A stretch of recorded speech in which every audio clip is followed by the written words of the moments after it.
Halo semuanya, perkenalkan nama saya Sarah dan di video kali ini saya tidak sendirian, saya bersama rekan saya Balkis dan di sini kami berdua akan menjelaskan tentang bumi dan isinya. Penasaran bukan? Let's get started. Bumi ini adalah tempat yang kita tinggali sekarang, tempat kita berpijak. Dan bumi bukan sekedar ruang kosong, namun bumi memiliki struktur. 3 struktur. Yang pertama, kerak bumi. Kerak bumi adalah lapisan paling atas dari bumi. Kerak bumi ini diibaratkan seperti kulit telur rebus yang sangat rapuh dibandingkan oleh lapisan di bawahnya. Ketebalan kerak bumi bermacam-macam. Ketebalan kerak bumi daratan 25-40 km.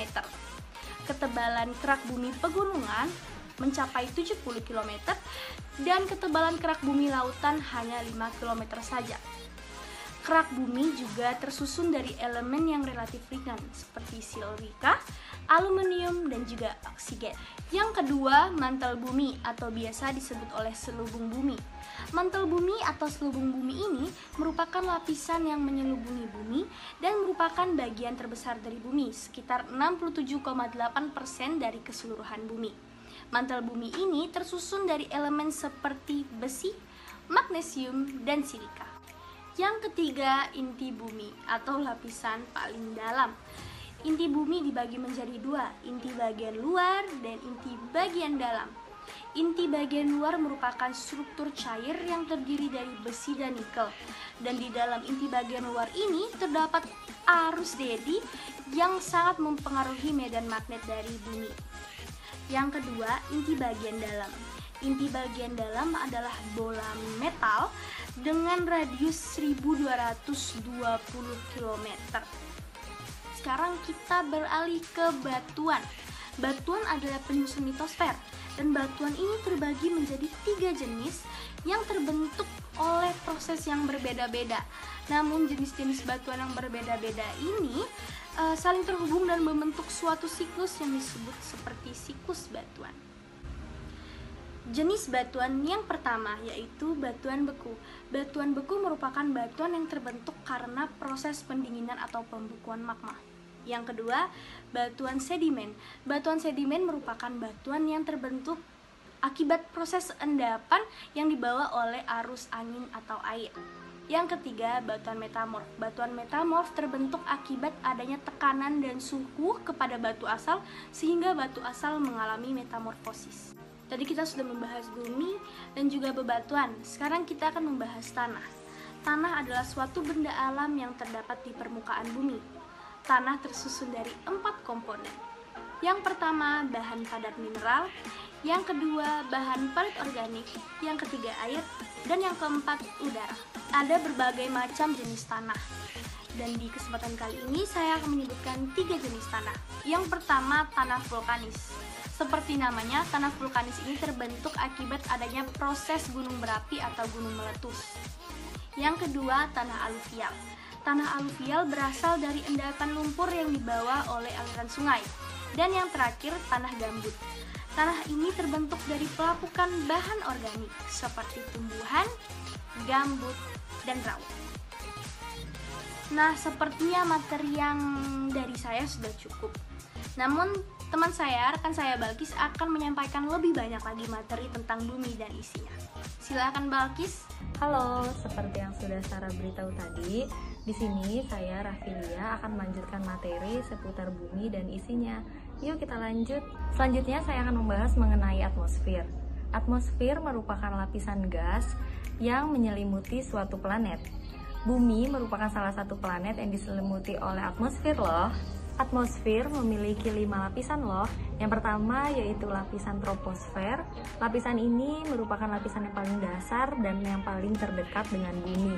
Yang kedua yaitu lapisan stratosfer.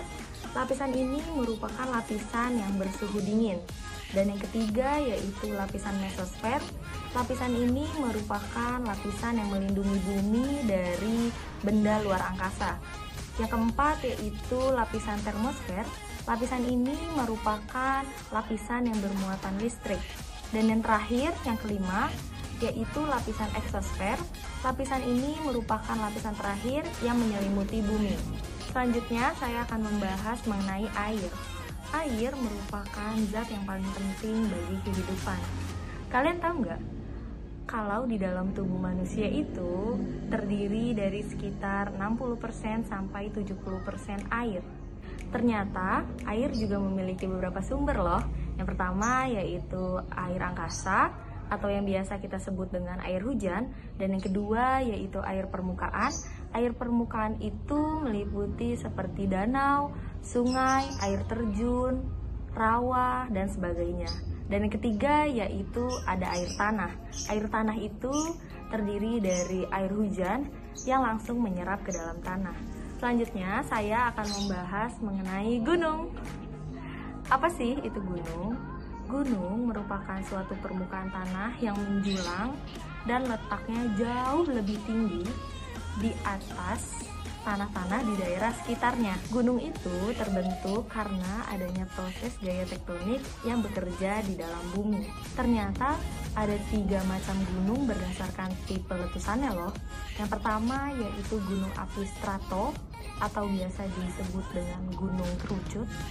Gunung ini terbentuk karena campuran antara hasil erupsi efusif dan juga erupsi eksplosif. Dan yang kedua yaitu gunung api maar. Gunung ini terbentuk karena adanya letusan eksplosif dari dapur magma yang relatif kecil atau dangkal. Dan yang ketiga yaitu ada gunung api perisai. Gunung ini terbentuk karena magma yang keluar dari dapur magma bersifat cair.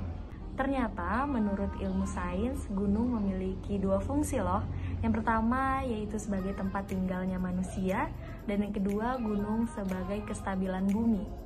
Selanjutnya saya akan membahas mengenai laut. Laut itu menyelimuti lebih dari setengah permukaan bumi loh. Ternyata laut itu dibedakan menjadi 2 jenis loh. Yang pertama yaitu berdasarkan proses terjadinya, dan yang kedua yaitu berdasarkan letaknya. Pertama, kita akan membahas mengenai laut berdasarkan proses terjadinya terlebih dahulu ya. Laut berdasarkan proses terjadinya terbagi menjadi 3. Yang pertama ada laut regresi. Laut ini merupakan laut yang menyempit karena adanya penurunan permukaan air laut. Dan yang kedua ada laut transgresi. Laut ini merupakan laut yang terbentuk akibat dari genangan air yang mencapai daratan yang mengakibatkan naiknya air laut. Dan yang ketiga ada laut ingresi. Laut ini merupakan laut yang terbentuk karena adanya penurunan dasar laut. Sekarang kita akan membahas laut berdasarkan letaknya. Laut berdasarkan letaknya terdiri menjadi 3. Yang pertama itu laut tepi. Laut ini terletak di tepi benua dan dipisahkan dari laut lainnya oleh deretan pulau. Dan yang kedua yaitu laut pertengahan. Laut ini terletak di antara 2 benua, dan laut ini bisa dikatakan merupakan laut yang memisahkan 2 pulau. Dan yang ketiga yaitu laut pedalaman. Laut ini berada di tengah benua, atau bisa disebut laut ini merupakan laut yang dikelilingi oleh daratan. Sekian penjelasan mengenai sains bumi dari saya dan juga rekan saya, Gabriela Sarah. Kurang lebihnya mohon maaf, semoga bermanfaat. Wassalamualaikum warahmatullahi wabarakatuh.